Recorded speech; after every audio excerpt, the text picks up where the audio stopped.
하나님의 말씀은 누가복음 19장 41절부터 48절 말씀입니다. 말씀을 우리 함께 읽겠습니다.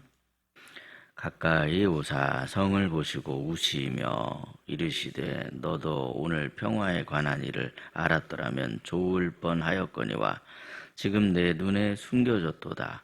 날이 이를지라 내 원수들이 토둔을 쌓고 너를 둘러 사면으로 가두고 또 너와 및 그 가운데 있는 그 자식들을 땅에 메어 치며 돌 하나도 돌 위에 남기지 아니하리니 이는 내가 보살핌 받는 날을 알지 못함을 인함이니라 하시니라.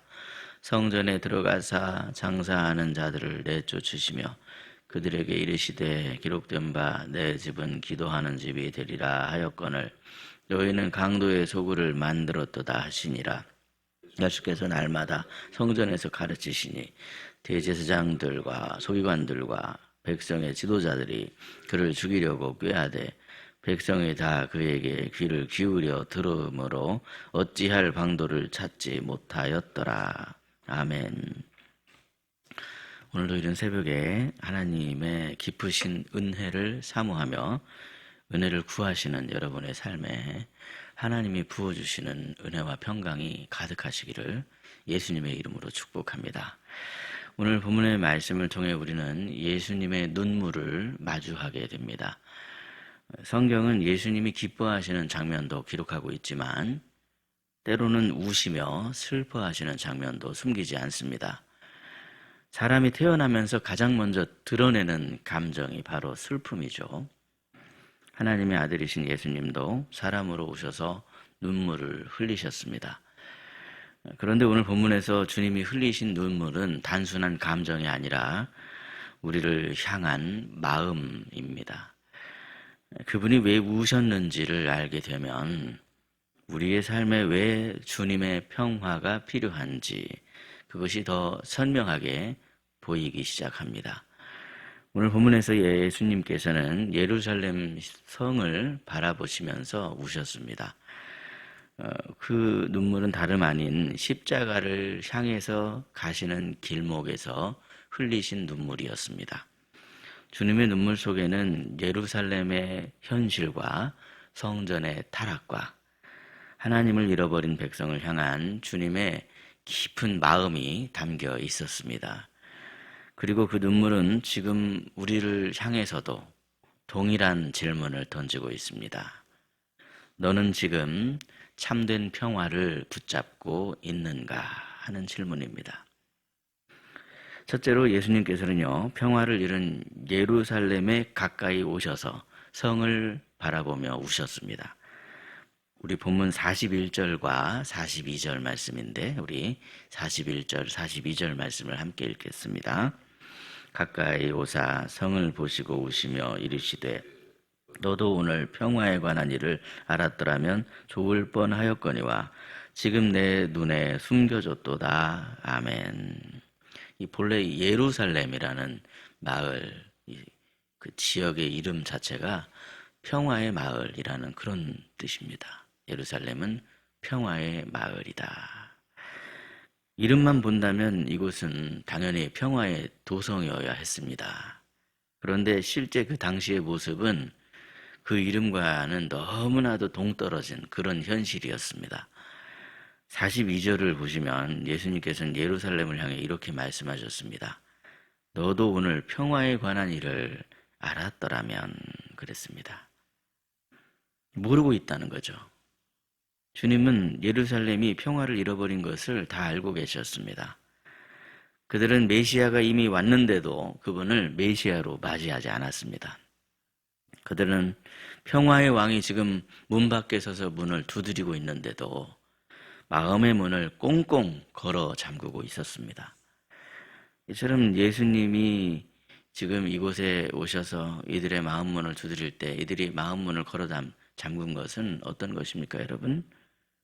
예루살렘이 잃어버린 것은 단순히 어떤 정치적인 그러한 평화가 아니라 하나님과의 인격적인 관계를 잃어버린 것이로구나. 그것을 아셔야 됩니다. 하나님과의 인격적인 관계를 잃어버렸습니다. 여러분, 이처럼 하나님을 등지면 어떤 일이 일어납니까? 동시에 일어나는 현상이 있는데 평화를 잃어버리게 되는 그런 일이 우리 마음에 일어나게 됩니다. 겉으로는 막 성이 높은 것 같고 견고해 보이는 것 같고 그것이 겉으로 우리를 잘 보호해 줄 수 있을 것 같습니다. 하지만 그 마음이 하나님과 멀어지게 되면 결국 그 성은 무너지는 일밖에 남은 일이 없다 하는 것이 우리 주님의 말씀입니다. 실제로 예루살렘 역사 속에서 그 성이 완전히 다 무너지게 되는 그런 역사를 마주하게 됩니다. 사랑하는 여러분, 우리 삶에 이 예수님이 없어도 아무렇지도 않다, 괜찮다, 이런 생각이 들어오는 순간 금세 우리 마음에는 이 평화가 금이 가기 시작을 합니다.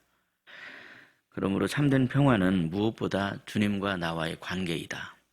이 관계가 회복이 되어야 한다 하는 것을 우리는 잊지 말아야 합니다. 오늘 말씀에 예수님께서 흘리신 이 눈물을 기억하시면서 그분이 우리에게 주시려는 참된 평화 안에서 그분께 더 가까이 나아가셔서 그분을 사랑하고 감사하고 찬송하고 그분을 경배하심으로 우리 마음에 하나님이 주시는 진정한 평화가 있어서 그것을 누리시는 저와 여러분이 되시기를 예수님의 이름으로 축복합니다. 둘째로 예수님께서는 성전의 평화가 회복되길 바라셨습니다. 그러면 예수님께서 성전의 평화를 회복하기 위해서 하신 일이 무엇입니까? 본문 45절 말씀인데요. 우리 45절 말씀을 함께 읽겠습니다. 성전에 들어가사 장사하는 자들을 내쫓으시며 아멘. 예루살렘에 들어오신 예수님이 제일 먼저 찾으신 곳은 바로 성전이었습니다. 그런데 당시 성전의 모습은 예수님의 마음을 아프게 했습니다. 하나님을 예배해야 할 공간에 물건을 사고 팔고 돈을 바꾸는 그런 탐욕의 공간이 되어버리고 말았더라는 것이죠. 당시에 성전에 찾아오는 사람들이 필요로 하는 희생 제물과 성전에서 사용하던 이 화폐를 제공해 주겠다 하는 그러한 이유로 성전 안에는 희생 제물을 매매하는 그러한 상인이 들어와 있었고 또 성전에서 통용되는 그 돈을 바꿔주는 그러한 상인이 들어와 있었습니다.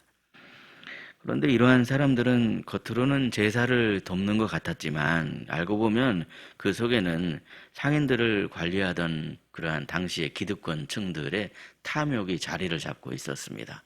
상인들을 뒤에서 관리하고 뒤에서 뒤를 봐주는 사람들이 있었더라는 것이죠. 성전은 본래 하나님을 만나고 하나님을 향하여 하나님께 기도해야 할 그런 장소였는데 어느새 이곳은 강도의 소굴이 되어버리고 말았습니다. 그래서 예수님께서는 장사하는 모든 사람을 성전에서 내쫓으셨습니다. 여러분, 우리도 마찬가지입니다. 우리 마음에 이 주님의 평화로 충만하기 위해서는 먼저 우리 마음에서 내쫓아야 할 것들이 있습니다.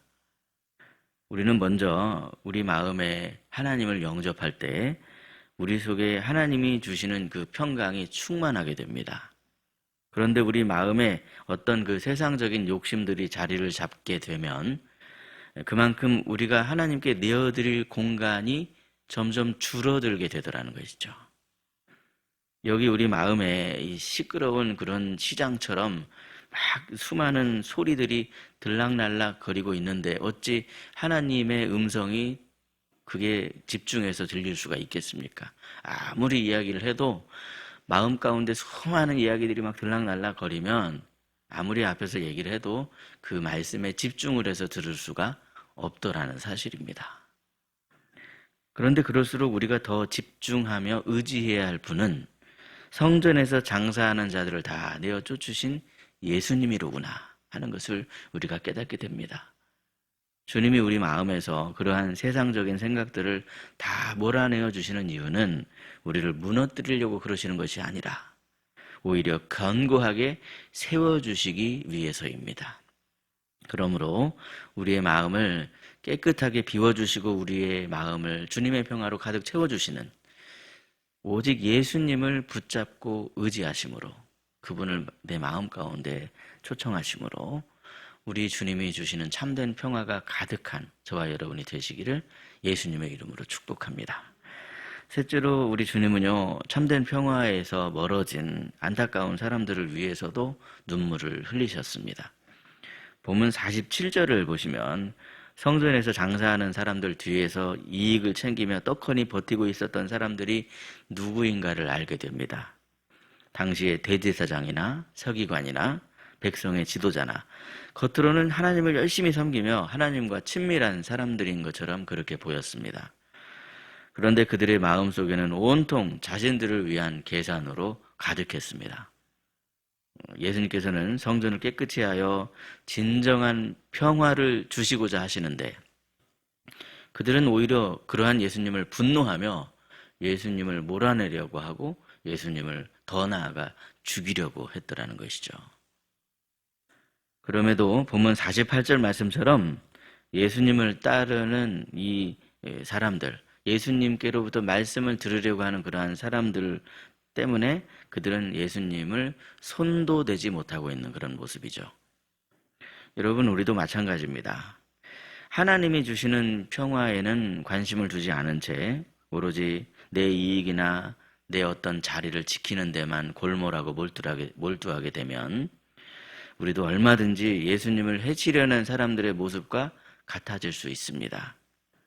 그런데 그렇게 되면 우리도 얼마든지 어떻게 됩니까? 진정한 평화를 잃게 될 수 있는 것이죠. 막 말씀이 부담스럽다. 말씀이 회개를 촉구하는 그런 말씀인데 그런 말씀은 좀 안 들었으면 좋겠다. 이런 생각이 어느 때 우리 순간에 우리 마음 가운데 들어올 수가 있더라는 거죠. 그런데 그 주님이 그렇게 회개를 촉구하고 우리에게 어떤 말씀을 주시는 이유는 아까도 말씀드렸지만 우리를 무너뜨리려고 하시는 것이 아니라 오히려 우리를 든든하게 세워주시려고 하시는 것이고 우리 마음 가운데 진정한 평화를 부어주시려고 하시는 하나님의 사랑이더라 하는 그런 말씀입니다. 사랑하는 여러분, 오늘 예수님께서는 예루살렘을 바라보시면서 우셨습니다. 그 눈물은 단순한 감정이 아닌 사랑의 초대입니다.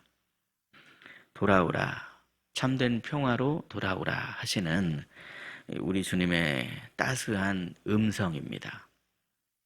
연약한 우리는 언제든지 이 땅에 있는 다른 것들에게 마음을 빼앗겨 버린 채 주님의 마음을 다시 아프게 할 수도 있을 것입니다. 하지만 주님은 오늘 또 우리를 향해서 이렇게 말씀하십니다. 수고하고 무거운 짐진 자들아 다 내게로 오라. 내가 너희를 쉬게 하리라. 이 음성에 우리 모두가 아멘으로 반응하심으로 오늘 주님이 우리에게 주시는 이 참된 평화와 안식과 참된 기쁨이 가득 넘치게 회복이 되시는 저와 여러분이 되시기를 예수님의 이름으로 축복합니다. 기도하겠습니다. 은혜가 풍성하신 아버지 하나님, 오늘 말씀을 통해 예수님의 눈물을 다시 바라보게 하여 주시니 참으로 감사합니다. 저들의 완악함과 완고함과 어두움 때문에 흘리신 이 주님의 눈물이 증오와 원망의 눈물이 아니라 사랑의 초대의 눈물임을 기억합니다. 주님, 예루살렘을 향해 우셨던 그 마음이 오늘 우리 마음을 깨우게 하여 주옵소서. 이름만 남은 그러한 평화가 아니라 주님과의 살아있는 관계가 계속해서 끊임없이 계속되는 그런 참된 평화를 누리게 하여 주시옵소서. 주님이 없어도 괜찮다고 그렇게 생각했던 그런 교만한 마음이 있다면 주님 앞에 내려놓게 하시고 다시 주님께 우리의 마음의 문을 활짝 열게 하여 주시옵소서. 그리하여 십자가의 보혈로 우리의 마음에 남아있던 세상의 찌꺼기들이 깨끗하게 비워지게 하시고 장사하는 자들을 내쫓으신 것처럼 우리 안에서 치워져야 할 것들을 몽땅 다 치워주시고 오직 주님의 평강으로 가득 채워지게 하여 주시옵소서. 말씀을 들을 때에 세상의 소리로 인해 마음이 갈라지지 않게 하여 주시고 주님이 주시는 사랑의 음성에 집중할 수 있게 하여 주시옵소서. 특별히 오늘날 참된 평화로부터 자꾸만 멀어져가는 세상의 저들을 불쌍히 여겨주시고 이 땅에 세우신 주님의 몸된 교회를 통해 그 평화가 회복이 될 수 있도록 성령님의 감동으로 불러 모아 주옵소서. 이 일을 위해 이 우리 희락교회를 세우신 줄로 믿습니다. 호성동 우리 희락교회를 통해서 이 지역에 있는 많은 사람들이 참된 평화를 얻고 주님을 만나는 그런 역사가 일어나게 하여 주시옵소서. 주님의 초대에 아멘으로 응답할 때 우리에게 참된 쉼을 얻게 해 주시고, 예수님이 주시는 참된 평화가 우리 마음과 우리 가정과 우리 일터에 흐르게 하여 주시고 선포되게 하여 주시옵소서.